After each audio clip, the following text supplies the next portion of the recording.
Hello, people. Welcome to my YouTube channel. I'm Ovi Paul EJ. If you're new here, good to have you. If you're not, welcome back.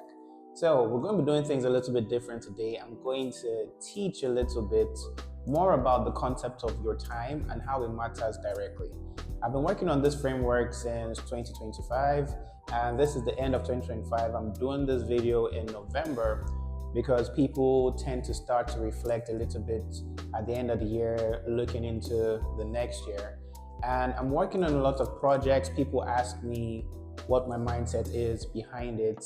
And it's really based off of the framework I'm about to share, understanding what I'm supposed to do, how I'm supposed to organize myself, resources, and go for goals that are really important. So this is a base video to just get people's head in the right space, and it's what I'll be making reference to.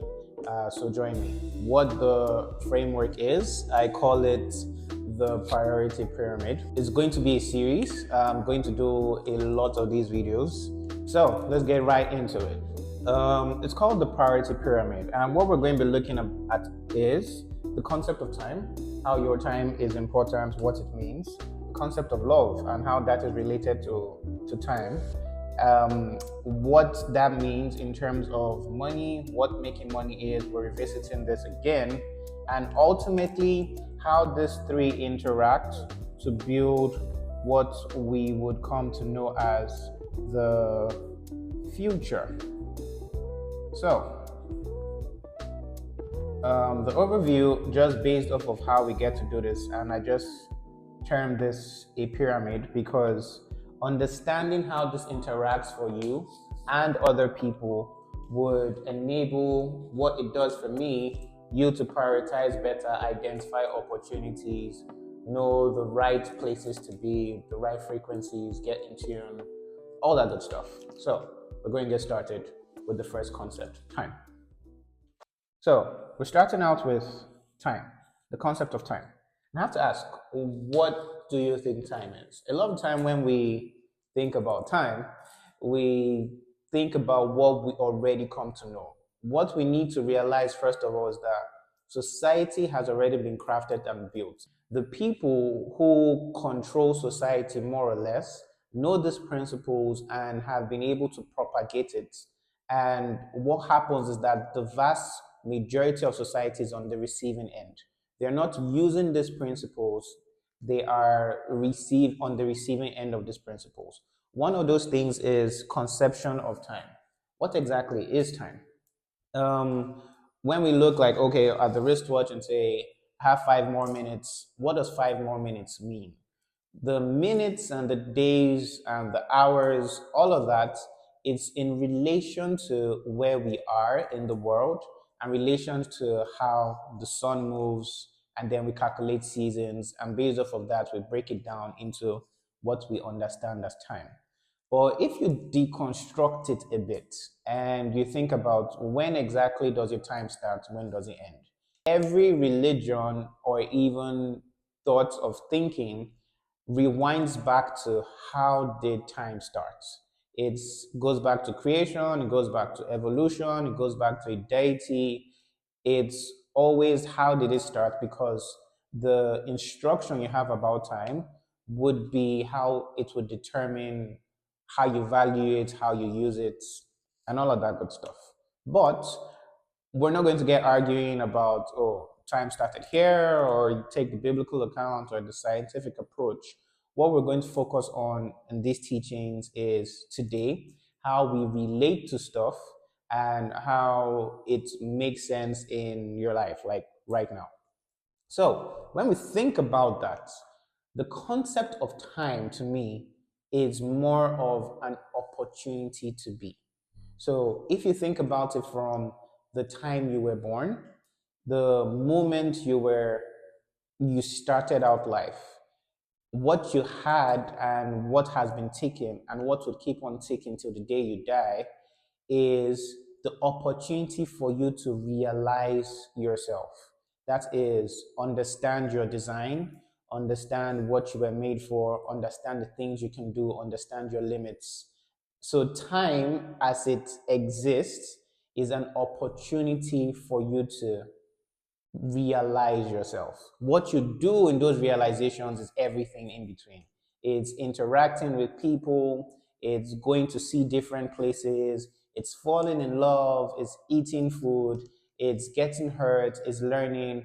All of that is a part of the process to you understanding what life is, who you are, and it's a direct result of the time you have. So let's keep that as a concept, time as an opportunity to be.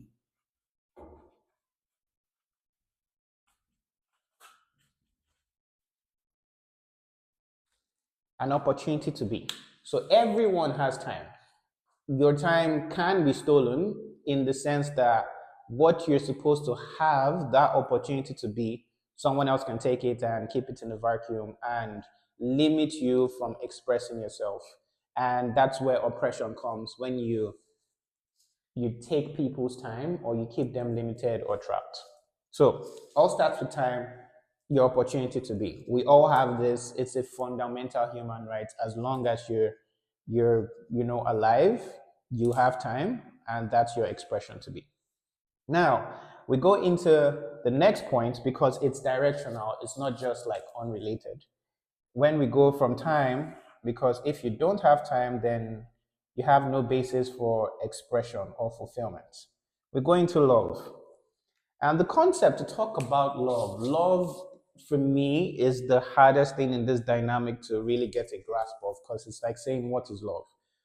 Thinking about love is easy to think about romantic expressions. That's by far the easiest thing. And interpreting it and going through it, love is like a force of attraction. It's something that connects you beyond word or beyond reason. It's the thing that propagates life. So when we say I love something, it means I'm drawn to this thing almost inexplicably. The great thing about love, when I was thinking about it, is love in itself transcends the concept of time. Because when you love something, the way someone like Bob Marley loves music or loved music, right? He expressed it so much that it has transcended time. It did not stop when his time stopped. So understanding love in this whole pyramid is the greatest of all, and I'm still in the journey of unraveling that because it's like mind blowing, right? And we're going to keep that as a concept, just thinking about love as a force of attraction that enables us to understand life and connect to stuff. So we're keeping love as a force of attraction. I'm going to say that enables life. Let's just say enables life. Using the Bob Marley reference, a lot of the songs are still living and breathing today. That is like a lot of love essence still within that music, right? Now, that brings us to the next part. This is by far the most straightforward one, but also easily the most misunderstood. Money. When we think about money these days, we think about cash. And cash, not as much, because in a lot of places in the world, we now use digital currencies. So we think digits and we think exchange. But going back into how the concept of money started, we know it all started with trade by barter, and then we now had different parts of the world using different things to symbolize the values that they had before it got into the currencies. And then now this whole system we have, which is not really good because it's based off of debt and then inflation and everybody being trapped, right? But when we roll it back to see the actual definition of what money is simply value created. And in an ideal situation, this is how value is created. So we have your time given to you as a human being, which everyone has, and then you spend that discovering the things you love and that you were made for, And when you spend time in those activities creating it, we would use the example which I already started with Bob Marley, for example. And he's spending time with music and then he creates music. At the end of the day, what he creates by understanding his person and the thing he loves brings value. That value is what we know as money. It's not cash, it's not digits, it's money. Money is its value, you know. So what is that value? That value is something that you can take to a marketplace and trade for something you want. You could say, I want to take a trip to this other part of the world, and based off of the virtue of the value you have, even if you don't, if the trip was going to cost $10,000, even if you didn't have $10,000, but you had a lot of presence that someone could say, oh, I want you on the trip, and then sponsor it, you still had the money to go there, even though you didn't have the cash. So, what happens a lot of the time is that we're in systems where we already have to trade our time for just earning the end value cash, that we forget that we're supposed to use our time to work on things that we love, then create money, which is value, then trade that in the marketplace.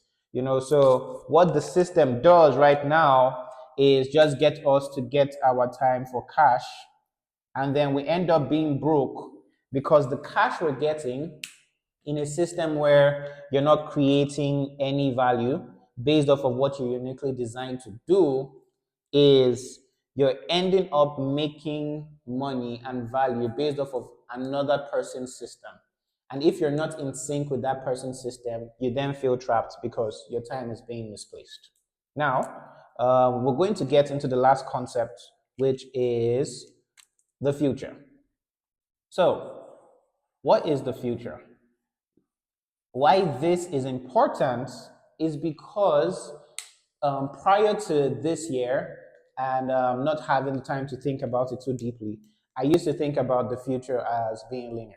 So that is, we had time and we had the past, we had present, and then we had the future, right? And I mean, there's been a lot of talks about the future. We have a lot of cartoons and movies and fantasies about time travel, about alternate timelines, because the concept of time is still largely misunderstood based off of how it works and different dimensions. There's not like one consensus about it, or at least generally approved consensus the way we have gravity, right? So time in itself still largely misunderstood. Then what the future is through this pyramid and thinking about how everything interacts, I realized that the future itself is not static, it's not fixed. The future is created. And what do I mean when I say the future is created? Is that every individual that has time has a concept of the future based off of their interactions with people, based off of their design of love and what their makeup is, based off of the value that they are creating or they want to create, they have a concept of the future. They dream about something, they see something. So, what happens to the future that we're living, and when we conceptualize a future that is dreadful, when we lose hope, what happens? What happens in that kind of system is that people who are in the society that have more money are designing a future that you're not happy with. So you become unsettled and your time is forced to go into things that is not like high priority for you. So, how exactly is the future designed? The future is designed, first of all, by knowing what you want to do with your time, identifying the things you love, and then making enough value that you trade it for things that you really want. So all of these interact, and people who end up being rich, what they do is they accumulate a lot of value from society, and then they use the value that they have accumulated to trade for people's time and also get people's passion to tie it down with money so that they can create the future that they want and they want to see. And what happens is that if you have more of this, you can skew any of this. And this has happened in so many cases. And we'll look at a few case studies through this series. So if you want to stay tuned and you have questions, please ask questions in the comments and come back for the next videos. So before we get into it, I hope like this base introduction of the whole concept is clear. And speaking to where each person is today and how you can get more concept of your time. Why your time is important is because everything that we do, every money that's made, every tech product that's invented, every product that is sold is literally attached to people's time, because this is all that we have to actualize anything. It's our opportunity to be. So it's a fight for time. When you want to be independent, when you want to break free from, the struggle, society, be financially free, it's all about how you can take back control of your time. How do you do this ideally? Is by discovering yourself, the things you love and you were made for, and then spending more time increasingly, because we're in a society that is rigged against us. This system has been built over years.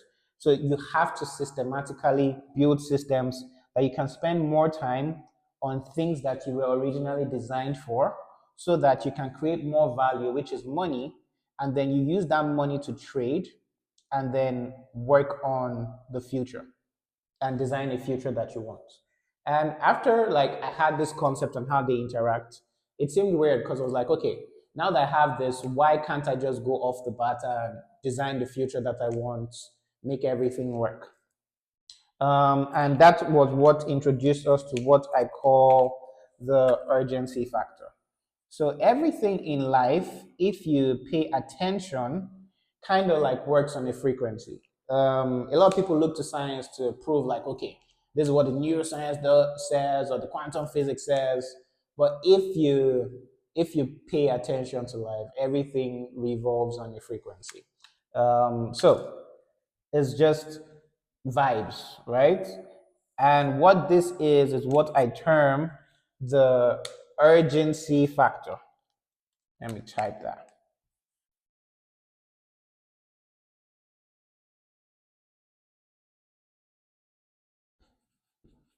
The urgency factor. And what exactly is the urgency factor? The urgency factor is saying that the interaction between these three and how it relates to your life where you are today determines what's urgent. And what's most urgent to you is actually what determines your future. So let's take a particular case where make believe case. Let's assume someone wants to write a novel and they always want to write a novel. They had this brilliant idea about it, and they say, okay, I need to spend time to do what I love and what I was made for, which is writing a novel, thinking about it creatively, coming up with it in the best way possible, and then that to create value, and then I can trade that in the marketplace, do what I want to do. If I want to travel, if I want to write more books, I have value, I can trade that, do more, right? What happens is the way society is already set up, someone else has a plan to say, oh, they want to build an application. So they build the application and they need you to spend your time on that application so that they can make more money, so that their future on how they want the world to work with their application is going to be in place. Now, what that means is that you are now in a situation where you probably have to pay house rent. Probably, if you're already a family person, If you have a car, you have to buy fuel, all those things. What happens is that you need more money, and when the money is like higher priority because you have your rent to pay and your bills, it takes more of your time because you need to do work to get you the cash. But in reality, it's stealing time away from what you're supposed to do and love in writing the novel. And you can't actually make your own original value, which is your own money, and you're going to just be taking a small stipend of the person's money that built an app because you're spending time on that app. And what then happens is you are then stuck in someone else's future, and you don't let your own go because what's urgent to you is to pay your bills. And it's all about refining the system because what is being traded off is your time. Your time is what is valuable. So to start out, to get in your head in the right place, designing type of life you want, is being intentional about your time. And we're going to go through this series to talk about how to be more intentional and make that work.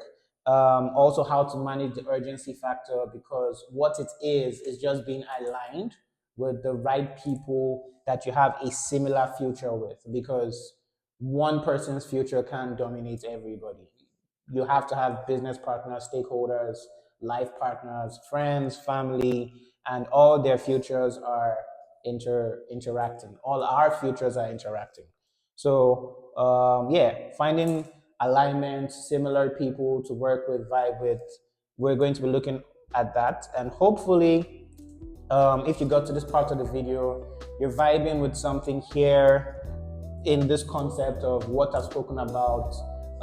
And I'm looking forward to how it can help you, how it can help more people, how we shape this up as we go, and how I would like break down the other concepts of this in further details in the rest of the series. So I'm going to be dropping, if you're coming to this while the series is live, we're going to be dropping one video every day for the next week. And if you're catching this after the videos are here, still looking forward to hearing from you, feedback in the comments, and yeah, more of this would be here. So catch you on the next video. Thanks for joining in, and be good.